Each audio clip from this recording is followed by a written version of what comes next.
Speech, a function controlled by bulbar motor neurons, is arguably one of the most complex motor acts performed by humans. Speech is a product of coordinated movements of the respiratory, phonatory, resonatory, and articulatory motor subsystems. The muscles of respiration provide power for speech generation. The laryngeal structures are the source of phonation or voice. The phonatory source is shaped into various speech sounds by the actions of the articulatory subsystem composed of the tongue, jaw, and lower and upper lip. The resonatory subsystem, comprised of the muscles of the velum and pharynx, is used to prevent air from escaping through the nose and to distinguish oral from nasal speech sounds.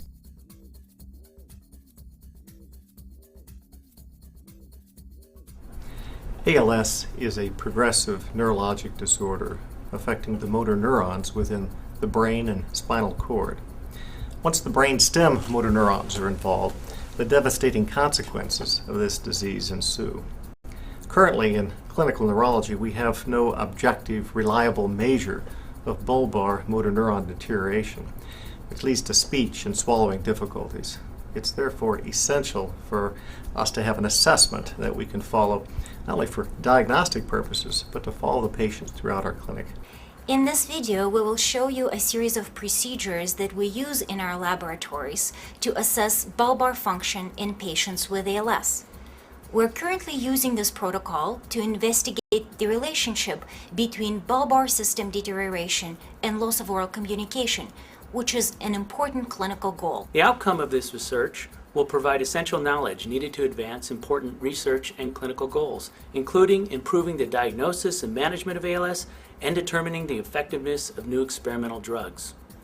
Demonstrating these procedures will be Jun Wang, a graduate student, and Lori Seinhorst, a research coordinator at the Speech Production Laboratory at the University of Nebraska-Lincoln.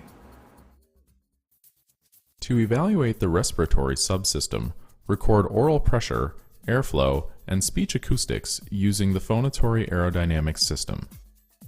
First, record vital capacity, the maximum volume of air that is exhaled following maximum inhalation. Select the PAS vital capacity protocol for the recording. Next, connect a disposable face mask to the pneumotachograph. Now instruct the participant to inhale as maximally as possible and exhale maximally into the mask. With the PAS software, derive the maximum expiratory volume. Next, collect subglottal pressure, the air pressure available in the lungs for production of pressure consonants. Select the PAS voicing efficiency protocol. Pass the pressure sensing tube through the face mask. Occlude the nasal passages with a nose clip to eliminate potential nasal airflow escape. Hold the mask against the participant's face. Adjust the tube so that it is located at the midline of the tongue, approximately 2 centimeters into the mouth. Instruct the participant to inhale approximately twice their normal amount and say "pa" 7 times on one exhalation while maintaining consistent pitch and loudness. The rate is maintained at 1.5 syllables per second. Measure peak oral pressure for 5 repetitions of "pa."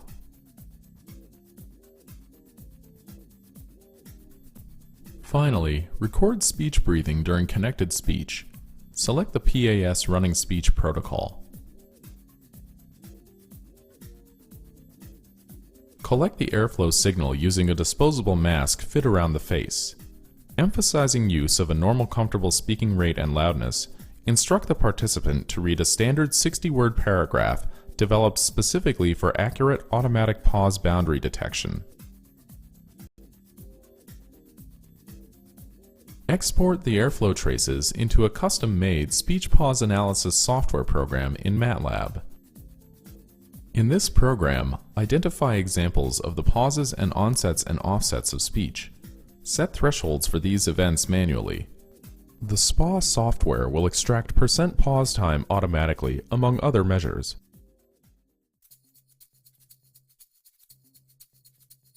In order to evaluate the laryngeal subsystem via voice recordings, use high-quality acoustic recording equipment. Position the microphone approximately 15 centimeters away from the mouth. Now position a microphone on the PAS unit the same distance away from the mouth to collect SPL data. Place a nasal clip to eliminate the potential effect of the velopharyngeal inadequacy on the quality of phonation. For maximum phonation, instruct the participant to inhale the maximum amount of air possible and then phonate ah at a normal pitch and loudness for as long as possible.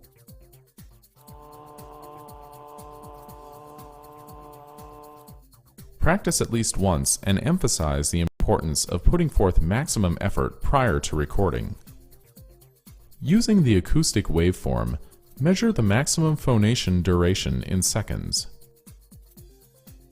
Load the digitized acoustic waveform into the multidimensional voice profile software for analyses and extract measures of mean F0, noise to harmonic ratio, and percent jitter and shimmer among other measures.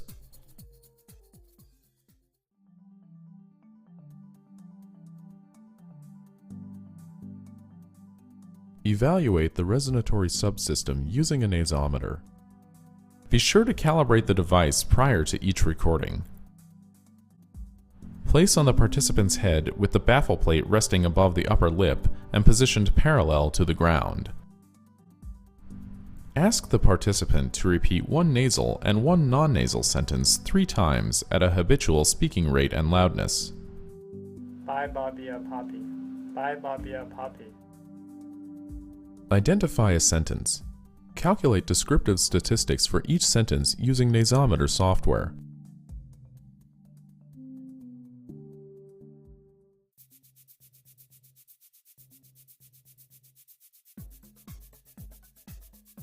Calibrate a high-resolution optical motion capture system to register facial movements in 3D.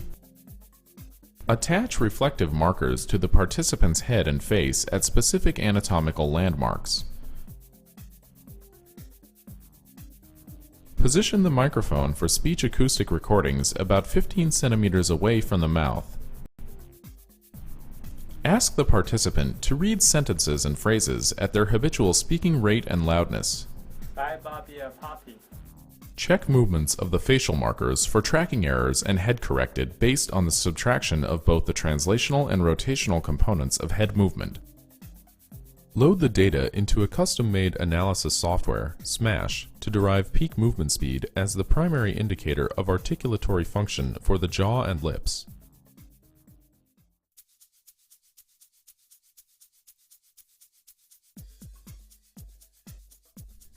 To simultaneously acquire movement and acoustic data of tongue tracking, use an electromagnetic tracking device, WAVE.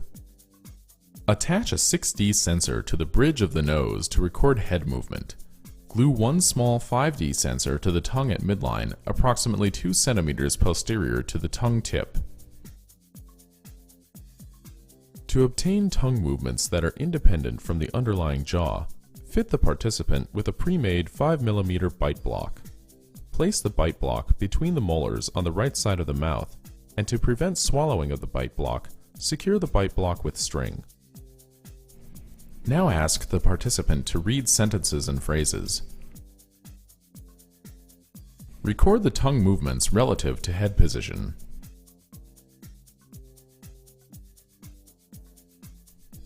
Post-acquisition, transfer the data into SMASH to calculate 3D speed and also to determine an index of disease-related change of each articulator.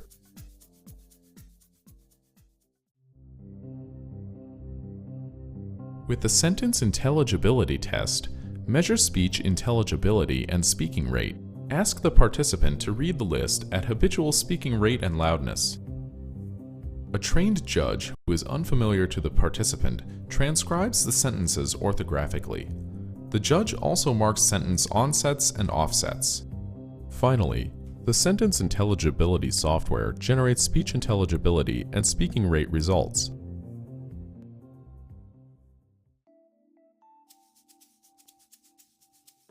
The instrumental assessment of each of these subsystems results in a comprehensive profile of bulbar speech performance for an individual. This profile forms the basis for understanding speech impairment relative to the normal performance. Typically, healthy talkers are 100% intelligible and read at 190 to 220 words per minute. In this case, a 72-year-old female diagnosed with definite ALS is 90% intelligible and has a very slow speaking rate of 94 words per minute. Compared to age and sex-matched healthy controls, her respiratory subsystem appears to be functioning relatively normally. Percent pause time is the only measure that is indicative of an early change in breathing for speech. The phonatory subsystem indicates lower than normal vocal pitch, higher cycle-to-cycle variability as measured by jitter, and increased harmonic-to-noise ratio. Resonatory performance is characterized by a notable increase in nasalence in the oral sentence, presumably due to weakness in the velopharyngeal musculature. The reduction in the contrast between oral and nasal sounds is notably large. The oral articulators show slight reduction in the peak speed of the jaw and lower lip movements, and a very large drop in tongue speed. In an assessment of change over time for the subsystem and clinical measures for two hypothetical individuals with ALS, the change over time is depicted by standardized slopes calculated for each measure across a series of recording times. Subject 1 has a profile characteristic of bulbar ALS, showing changes across bulbar measures, with the articulatory subsystem showing the largest slope of decline over time. Subject 2 has a profile characteristic of spinal ALS, showing relative stability across the subsystem and clinical bulbar measures. This protocol will provide new knowledge about how ALS affects bulbar functions, including speech. The data will help to develop more cost-efficient and clinically feasible approaches to quantify bulbar involvement. This objective bulbar assessment may be used in the future to assess a broad range of speech motor impairments, including those related to stroke, traumatic brain injury, multiple sclerosis, and Parkinson's disease.